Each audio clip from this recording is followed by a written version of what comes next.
In every war, there are places that bear witness, but there are also places that refuse to forget. Tonight, I'm not telling you about a great battle. There are no grand strategies, no victories. This is the story of a small river so insignificant it barely appears in the history books of World War II. Yet on one winter night in early 1945, this river witnessed panic, terror, and death. And after that, it seemed to decide to keep them forever. This is the story of the shadow channel of the Vistula, and it is told through the eyes of a soldier who was never meant to survive. January 1945, the Eastern Front has become an open hell. The German army is no longer fighting to win. They are fighting to retreat. Every day is an escape. Every night is a gamble between life and death. Soviet artillery pounds the land without rest. Villages burn. Roads turn into frozen mud mixed with blood. In this chaos, small units are often cut off from command. Orders arrive too late. Maps are outdated. Radios fail. One such unit receives orders to cross a narrow river under the cover of night. On the map, the river is nothing more than a thin line, no name of importance, no historical significance. But the locals call it something else. They call it the Shadow River. The soldier's name was Eric Weiss. He was 21 years old, not an officer, not a veteran, just an infantry runner. His job was to carry messages between positions. He wasn't brave. He was simply lucky, so far. That night, Eric was near the back of the column. Around 40 soldiers moved slowly toward the river.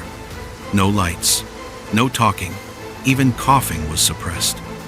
The cold was so intense that every breath sounded like fabric tearing. When they finally saw the river, Eric felt something he couldn't explain. The water wasn't flowing fast. It was too calm. Ice covered most of the surface, thin, pale, and shimmering beneath the moonlight. A sergeant tried to joke that the ice would hold. No one laughed. Earlier, villagers had refused to go near the river after sunset. One of them whispered, "If you die there in fear, the river won't let you go." The first man stepped onto the ice. Silence. The second man. Still silence. The third. Crack. Not a loud sound. More like a bone breaking inside the body. The ice gave way. One soldier vanished instantly. No scream. Just a circle of black water. Then another. And another. Panic spread. Some ran. Others fell.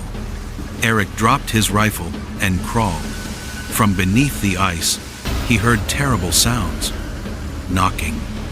Like hands pounding from the inside. Just as Eric neared the far bank, the sky suddenly ignited. Soviet flares. Red light reflected across the ice.